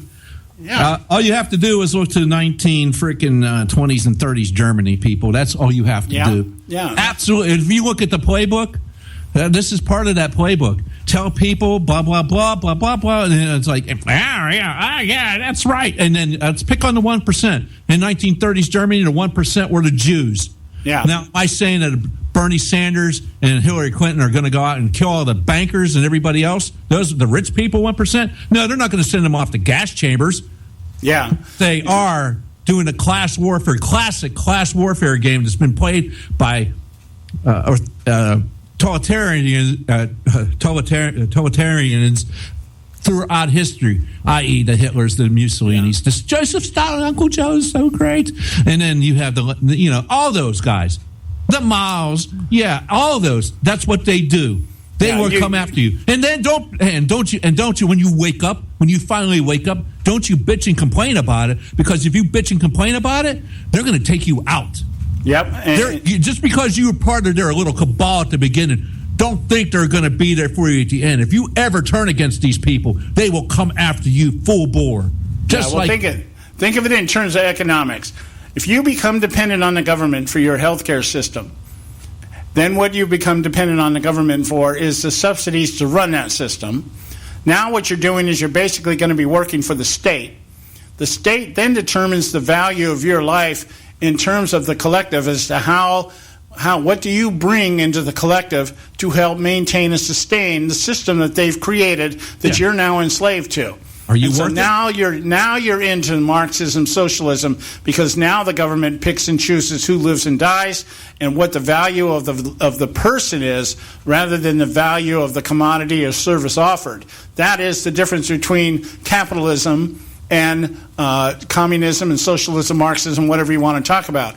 The value is placed on supply and demand in capitalism, and in socialism and all the other brands of tyranny that are out there, the value is placed on the life of the person, and the government assigns that value. Therefore, you become an expendable commodity. Yeah, so conservatives are the evil bastards around here, and because we hate everybody. But no, when you get down to it, you're just a number to the freaking socialists. And I don't know what this idea, where these people get off thinking that I'm a lover of the 1%. I have yet to meet a really wealthy person that I thought was worth the money that they have. So, but I will always say, hey, they earned it. It is their money. It's their money. It's their stuff. Yeah. Hey, where's my stuff? I want my free stuff. I want my free stuff, Bernie. Hillary, yay! Yeah. Okay, anyway, we're at the bottom of the hour here. We got to go to our, it's time for dryer sheet. I finally got this thing queued up, and we had problems with it yesterday, but we got it up for you now. Dryer sheet, and we'll be right back. Stay with us right here at the Conservative Syndicate. Hello, humans. Time to open the brain and remove all that static coin. It's time to insert a dryer sheet. Well, 2016 is upon us, and America is in full-blown presidential election mode.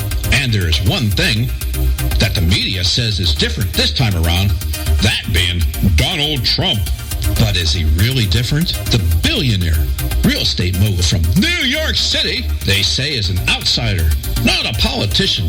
But is that really an apt description of the mouth that is roaring? I think not. While Donald Trump might not have been elected to public office, he certainly knows what it takes to be in public office. You don't just vote, you buy your public official, which he has stated quite proudly over and over at his overbooked campaign events. The mouth of New York City has gleefully told us of his exploits of being able to donate to political campaigns. He tells America that it's all part of doing business. Well, that may be, but it is who he has bought favors from that should be a point of contention with the base of the Republican Party, of which he is trying to garner the presidential nomination from during this primary election season. He has donated to such conservative Republican stalwarts like Hillary Clinton, Harry Reid in Nevada, Charlie Rangel of New York. And when that becomes too much effort, the Donald buys a committee such as the Democratic Senatorial Campaign Committee. Oh, wait, did I say conservative causes and candidates? Oh, I'm sorry, but my memory serves me correctly. None of these great people and causes are even close to being conservatives. That is strange. Wow, to hear the New York City mouth now, you think he's been on the side of the Republican base for decades, when in reality, he's been actively fighting against Republican base for years. Makes one wonder what has changed. Has the base of the Republican Party changed? Does it believe that making deals with the likes of Nancy Pelosi, Harry Reid, and Charles Schumer is the way to make America great again? Well, I think that I'm going to be able to get along with Pelosi. I think I'm going to be able to. I've always had a good relationship with Nancy Pelosi. I've never had a problem. Reid's going to be gone. I always had a decent relationship with Reid, although lately, obviously, I haven't been dealing with him, so he'll actually use my name as the ultimate, as the ultimate of the billionaires in terms of, people you don't want. But I always had a great relationship with Harry Reid. And frankly, if I weren't running for office, I'd be able to deal with her. I'd be able to deal with Reid. I'd be able to deal with anybody. But I think I'd be able to get along very well with Nancy Pelosi and just about everybody. Hey, look, I think I'll be able to get along well with Schumer, Chuck Schumer. I was always very good with Schumer. I was close to Schumer in many ways. I don't think so. While in 2010, 2012, and 2014, Republicans were overwhelmingly elected to go to their respective seats of office, many replacing Democratic officials. Donald Trump was buying influence and working against the base of the Republican Party. It would seem that the Trump money failed for the most part, as Republicans gained more legislative seats than in any time in modern history. Yet, there are those, despite claiming to be of the conservative persuasion, are full-throatedly supporting the mouth because he can win. The man has made this election about himself. Every twist and turn of his campaign is about him. He boycotts a debate because he said he was treated unfairly. He is going to get Mexico to pay for a border wall. He is going to make the Chinese trade fairly with America. Me. Well, folks, listen up. This election isn't about Donald Trump or any of the candidates running for the presidency. This is about the people of Iowa, the people of New Hampshire. Most importantly, it's about you and me and your neighbor down the street and next door. This election is about all the people of the United States making deals, buying political hacks, and whining when some media type offends you, and then running down the street to use our nation's military veterans as props is not leadership. We have a self-absorbed narcissist in the White House now. Each and every day, I've heard conservative base of the Republican Party scream from the mountaintop that this nation is without leadership. Well, putting another self-absorbed narcissist named Donald Trump in the White House will not provide the leadership this nation so desperately desires. Are we so inept in reasoning that we will allow a man who has made no secret about who he is enter the White House and be allowed to operate the office of president in the same fashion as Barack Obama? But that would be okay because he has an R after his name? We can do better than this, America. We have to if we truly are to make America great again. dryer sheet is used up. Till next time, stay static free. Prices are for base buildings only. May not be available in some areas.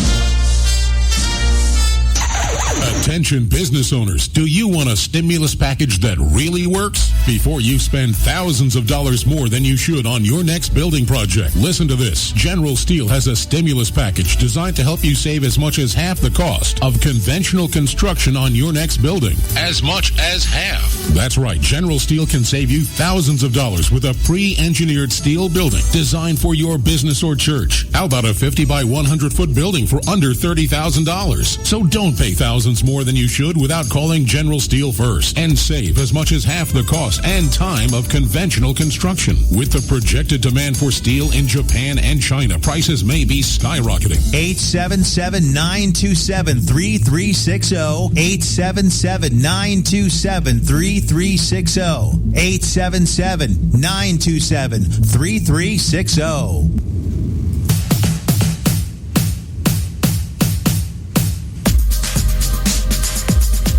And we're back, and you're listening to the Conservative Syndicate, the real conservative talk from real conservatives. I'm your host, John Matthews, along with Joe Hickles from Thje Report, my co-host and partner in crime here.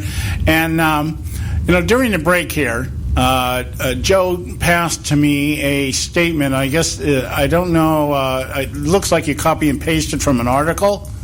Yeah, I did.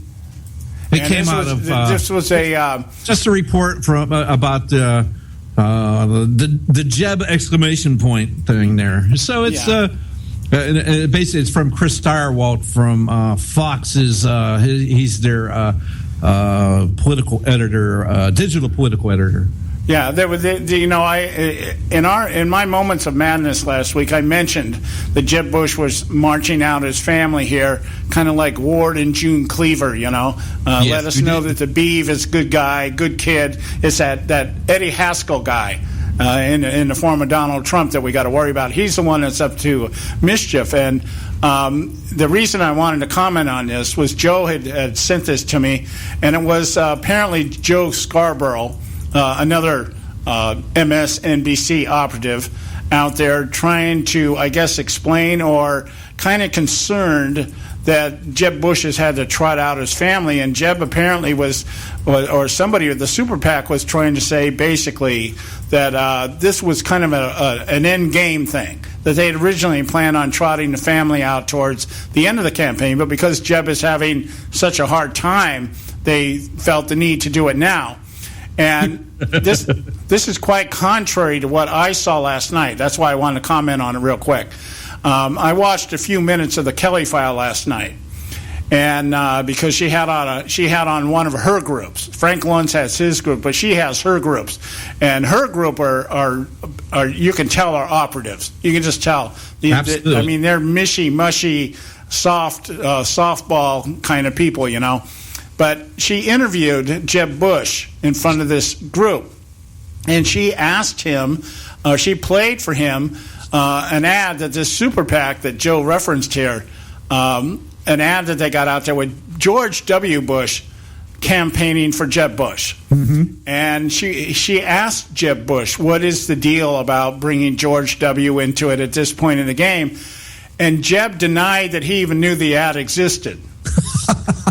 Okay, he said because it came from a super PAC. He said I wasn't aware that they were doing this, and he has to, with a super PAC. See, the difference between a super PAC and a campaign is he cannot avow any knowledge of what the super PAC is doing. Yes, that's the legal statement that keeps him from going to jail. So he first said, well, I wasn't really aware that this is what's going on. But then he went on to talk about how he loves his brother and he loves his mother and he loves his father and he loves the dog and he loves everybody in the family and this, that, and the other.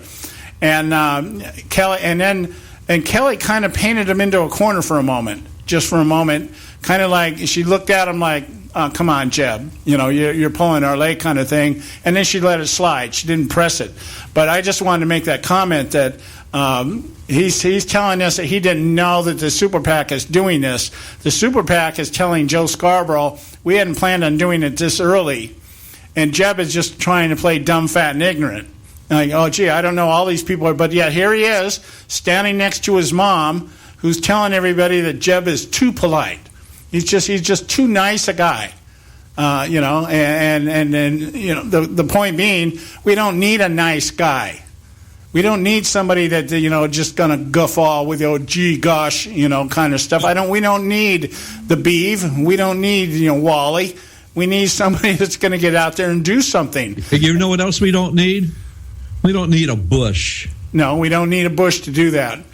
We don't. It's kind of funny. They were going to bring him. They planned all along to bring out his brother and the family towards the end of the campaign. And it's kind of funny. I like this statement at the end here. The Steigerwald writes out. Who would have thought that the end would be near?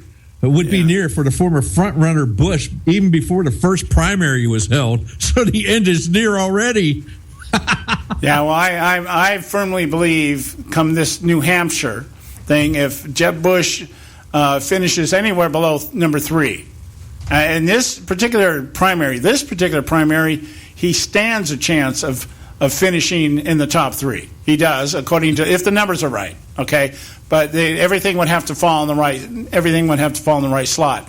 Yeah. But if he doesn't, I really think by this point he's going to have to bow out. And I'm hoping that's what happens. We don't have to have the thing with the debate thing will be a moot point. But here, check this out, too. Remember I was saying yesterday that Trump seemed to learn from his mistake in Iowa, and he was going to go ahead and have to press the flesh there in New Hampshire to because these people want that to happen. They expect it to happen. Well, the Donald here has reported today, this is on Red State, that Trump cancels all his New Hampshire events today, that being today, Friday, and he won't be around until he's going to South Carolina. He's done. He's done.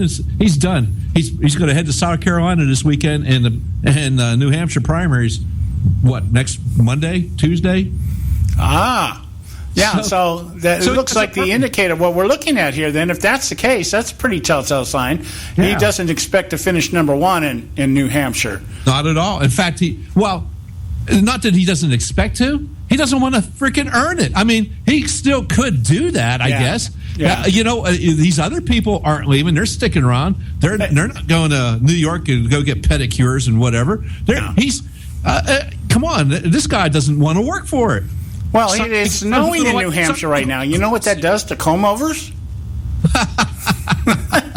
It sounds a little like Carson. I'm not going there if I'm not going to get it. Well, Carson's not a come on. You start forming icicles on the top of that head, and that's going to look like, you're going to look like Medusa, for crying out loud. You could have events indoors, John. He could go to cafes and coffee shops, and you don't have to draw in 800 people into a 300 people room. Yeah. Well, I think, I don't know. It's speculation at this point, but I would imagine Rubio is the guy to watch in New Hampshire right now.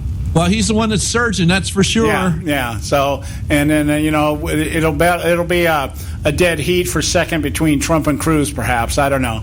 It's going to. We're just speculating here. The polls in Iowa showed us after the vote, after the caucus. The polls show us it's a gauge. It gives us something to talk about and something to compare numbers on. But we probably don't know any sense of what the real situation is right now, and won't know until after the caucus is over. So, but maybe somewhere inside, somebody in the Trump camp said, "Hey, it's a little warmer down south. Let's go spend our time down there." So we'll see. We'll see. Anyway, we got to go to a break here. When we come back, we are going to talk about the Clinton email thing here, but it's worth mentioning that because I think the Bush campaign is on its way out. And maybe just having Mom out there telling everybody what a great kid she raised is their way of doing it. I don't know. So anyway, well, stay with us. We'll be right back here at the Conservative Syndicate. Don't go away. You can catch all our archives at theconservativesyndicate.net. The Conservative Syndicate. Real conservative talk from real conservatives. Term life insurance. It can be a powerful way to protect your assets and your family. You work hard to earn and save your money to build a nest egg for the future. Don't let it get wiped out because you didn't plan ahead. Take the time now and make a small investment in $500,000 or more in quality term life insurance. Call the Term Lifeline and let us shop the best companies to give you the lowest rates. We specialize in policies of $500,000 and above. Ask about some of our 10 and 20-year fixed rate plans with guaranteed rates. Call the Term Lifeline right now for your free insurance quote. 800-870-3609. 800-870-3609. You owe it to yourself to protect your family and your assets. Make term life insurance part of that plan. Call the Term Lifeline right now. 800-870-3609. 800-870-3609. Hey folks, if you're like me, you don't place a whole lot of trust in today's media for the real truth and facts regarding the volatile world of finance and politics. When I want the real scoop on money, I go to the most trusted source I know, my good friend and colleague, Bob Cardoso. Bob is a noted expert with a PhD in international finance who airs his nationally known, globally syndicated show, Robert Cardoso Live, daily, Monday through Friday from 4 to 6 p.m. Pacific Time. With Bob, you'll get the right information at the right time from someone who knows his business and can help you make the right decision concerning yours. Again, Bob airs daily, Monday through Friday from 4 to 6 p.m. Pacific Time. Visit his website at robertcardosolive.com for information regarding stations and topics. That's robertcardosolive.com. Check Bob out. You'll be glad you did. Hey folks, if you're like me, you don't place a whole lot of trust in today's media for the real truth and facts regarding the volatile world of finance and politics. When I want the real scoop on money, I go to the most trusted source I know, my good friend and colleague, Bob Cardoso. Bob is a noted expert with a PhD in international finance who airs his nationally known, globally syndicated show, Robert Cardoso Live, daily, Monday through Friday from 4 to 6 p.m. Pacific Time. With Bob, you'll get the right information at the right time from someone who knows his business and can help you make the right decision concerning yours. Again, Bob airs daily, Monday through Friday from 4 to 6 p.m. Pacific Time. Visit his website at robertcardosolive.com for information regarding stations and topics. That's robertcardosolive.com. Check Bob out. You'll be glad you did.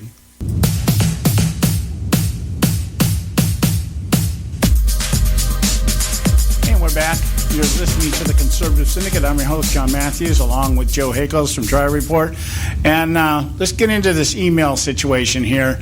It was mentioned last night. Hillary, once again, I think even more so than in the past, just tried to blow everything off regarding the email situation that she is currently under scrutiny for. And I want to do this. I want to just kind of lay out to you, just remind you. So some of these things we need to just bring back to your memory. Lay it out there for you. Let's look at the standard operating procedure of a Clinton scandal. I mean, they should be writing books on how to deal with scandals. That if they want to make $1 billion, that's probably what they should do. And maybe they can get government subsidies to pass it out to everybody in their base so everybody knows what the game is. But normally, here's the process. Something comes up about the Clintons, and what they do is they attack the accuser. Yep. And or the investigative process that's behind it. If it's a government agency or a government official or somebody in the government, then there's normally an investigation of some kind, whether it's just a committee being convened or whatever, but they'll attack the accuser. It's the accuser that's the problem. In Hillary Clinton's case and Bill Clinton's case also, most of the time it's the accuser is the Republican Party, the vast right-wing conspiracy. And in this case, with the email, it's the FBI. And it's the State Department. The State Department is overclassifying, and the FBI is making much ado about nothing. Okay? And it's the right-wing conspiracy or some kind of bureaucratic ineptness, the incompetence at the bureaucracy level. The next, if that doesn't work, and it never has, with the Clintons, by the way, they've never been able to get past just phase one. It goes into phase two, and that is to apologize and to claim ignorance or our intentions were good, but my intention was good setting up the private email server, But and I'm sorry I did that. I did it to be because it was convenient. Probably shouldn't have done it. Gee, I'm really sorry. And by the way, I didn't know. What's the ignorance part? I didn't know these were classified information. It wasn't classified information because it wasn't marked classified. She hasn't done that, John. She's not apologized. In fact, she said, I have nothing to apologize for because I did nothing wrong. Okay. Well, the apology is I probably shouldn't have done it. It wasn't the best idea. That's what you're saying. Okay. It caused a ruckus. And so really I probably shouldn't have done it. So it's not really an apology. It's just damn. She's not apologizing other than that, but she's not apologizing because, after all, that argument is what? We go back to attacking, blaming somebody else. Everybody else has done it. That's her argument. Everybody else has done it. Oh, yeah, they trotted that out this week. Yeah, and so they trotted that out, and they'll continue to trot it out until it doesn't work anymore. Then they'll have to – but the big thing that the Clintons employ – and they do this very well, and this is why I think they get through a lot of their stuff, is that they just stick it out. They don't back off. They don't walk away. They shrug it off. They shrug it off. They shrug it off. They just, I'm sorry. It's somebody else's fault. It's conspiracy. Let's move on. That's what she did last night. Last night it was like, no, this isn't going to come down. The FBI is going to find that there's nothing wrong. This is simply a matter of things being overclassified and a big deal about nothing. And, I've got better things to do. I'm not even the least bit concerned about it. I'm not the least bit concerned about it. Okay, so the idea is to stick it out. And the reason what the Clintons know that a lot of people don't pay attention to, we know, but we just kind of don't pay attention to, is that the media will only play a story as long as it's gaining attention. Yeah. Once it starts losing attention, let's get to something else. And so that's what they know. The thing is that the email situation has not gone away. It hasn't run the normal course of becoming old news because you've got an agency involved now that has some credibility and a reputation on the line. The FBI, if the FBI does not recommend indicting Hillary Clinton for security breaches and treason, if she does not get indicted, or if they don't recommend it, I'm not going to say that it's not the FBI's fault if she doesn't get indicted. Okay, hey, let me say something about that, John. I was just heard today about that. Remember, we were saying that they got to recommend it, and the Justice Department has to go ahead and convene a grand jury to make sure this stuff happens. Blah blah blah. I found out, and I heard today from a lawyer that was on. I forget what it was, but he said. Not only that, there is a judge that's been assigned to follow this particular case that the FBI has, and the judge could go and do that on his own and recommend it. So it could completely just go circumvent the DOJ and Loretta Lynch and her cabal. So don't necessarily have to have the DOJ recommend the grand jury. The federal judge could do it. Okay. Okay, so all they got to do now is find a non-liberal federal judge somewhere. Yeah, I know. I was thinking the same thing. It was like, there's oh, no, what are we talking about here? Well, then what does that do? What happens there is, let's say a federal judge does that. Then, let's appeal to another federal judge that will undo it. And then we get into this big old thing of which judge or what circuit court and this, that, and the other. And what happens? Does it end up in front of the Supreme Court again? Well, it would be. And by then the election's over anyway. So, well, the presidential nominee or candidate would have been subjected to an indictment, though. So she gets indicted. She's at the candidacy is over. Yeah. Whether it completes, whether it goes to the end, whether she ends up in an orange pantsuit or not, it doesn't make any difference. If she is indicted, if the FBI comes out and says she needs to be indicted, it's done. It's over. It's over. The court of public opinion at this point will kick in, and even the dreadheads, even the people with IQ less than seaweed will say, wait a minute, there's something wrong here. This is not good. This is not good. You don't have the vast right-wing conspiracy out there saying she needs to be charged. You've got an agency that is, for all intents and purposes, as far as we know, still non-biased. Okay? And you've got an FBI director that is hell-bent on his reputation. And he's kind of like that was the one thing with the FBI director. It's been said that he wants this done right because he wants this to be perfect because this is part of his legacy. Right. So you got his legacy involved, and you've got the Obama legacy involved here. Now, the last part of this, and we're going to spend more time on this on Monday. Because this is really the crux of the Clinton campaign. If this comes to full fruition in any fashion or form, this whole thing changes next week. It's going to, because I think it's coming down in the next week or so. Something's coming down the pipe here pretty quick. Anyway, the next thing you got to do after you stick it out, you decide, okay, we're just going to stick this out. We're going to ride through it. We're going to hope it goes away, that the media gets tired of reporting on it. Now what you got to do in the meantime is you got to rally the base.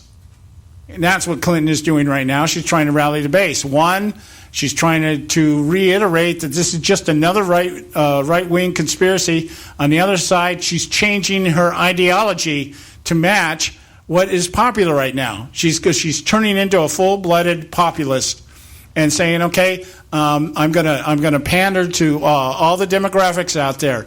All of a sudden, she's so pro-gay marriage. All of a sudden, she's so pro all the things in the past that she has stood against as part of the establishment, and she's not the establishment anymore because she's a woman. She's not establishment because she's a woman. And the last thing, which I think is what really is kind of coming down the pipe here, is they got to find a scapegoat. They got to find somebody to actually pin this on. If this indictment comes down, if the recommendation for an indictment comes down, or whatever, either that will come, or somebody in her administration, the top three in my book, Humeen Abedin, Cheryl Mills, and Jake Sullivan, one or more than one of those people are going to end up being fried over this. And that's why the State Department now is going into damage control. They're trying to distance themselves and say, no, wait a minute, we didn't really have anything. At first it was classified. No, it's not really classified. You know, they're playing the ping pong thing back and forth, too, because now there are people in the State Department whose legacies and jobs and careers are on the line. This isn't Lois Lerner here. We're not going to claim the Fifth Amendment and just resign and get our pension. This is criminal, really bad. Okay? So this is a big deal. So I just wanted to leave you with that thought. We're coming up in the end of the show here because this is Friday. We have our special segment, our special closing segment, and then the end of the show, and it's going to take us about 5 minutes to run through that. So I just wanted to thank everybody again for taking the time to listen to us this week and every week, and go to our website, visit our website, theconservativesyndicate.net, and we'll be back on the air Monday. God bless you all. Be there. All right, be there. Bye-bye. Guide me to who you want me to help. Raise up more that will call upon your name. Raise up those that love you and seek you and trust you. Raise them up, Lord. Raise them up. Lord, we need a generation of believers who are not ashamed of the gospel. We need an army of believers, Lord, that hate to be lukewarm and will stand on your word above all else. Raise them up, Lord. Raise them up. I pray for unity among those that love you. I pray that you open their eyes so that they can see your truth, Lord. I pray for your hand of protection and guidance. Raise up a generation, Lord, that will take light into this world, that will not compromise when under pressure, that will not cower, Lord, when others fall away. Raise them up, Lord, that they will proclaim that there is salvation in the name of Jesus Christ. Raise up warriors, Lord, who will fight on their knees, who will worship you with their whole hearts, Lord. Lord, call us to battle, that we may proclaim you King of kings and Lord of lords. I pray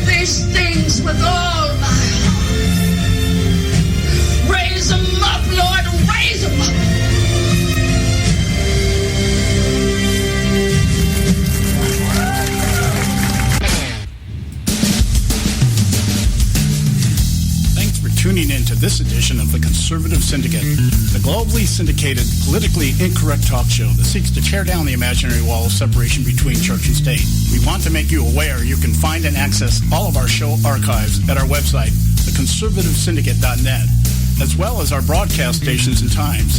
That's the conservativesyndicate.net. We so appreciate you taking time to tune in, and we so look forward to continuing to bring you the best and uncompromised talk radio available on the net today. And remember, folks, it doesn't matter how many times you get knocked down in life. It only matters how many times you get up. I'm John Matthews, signing off until next time, right here on the Conservative Syndicate. God bless you, and may God continue to bless America.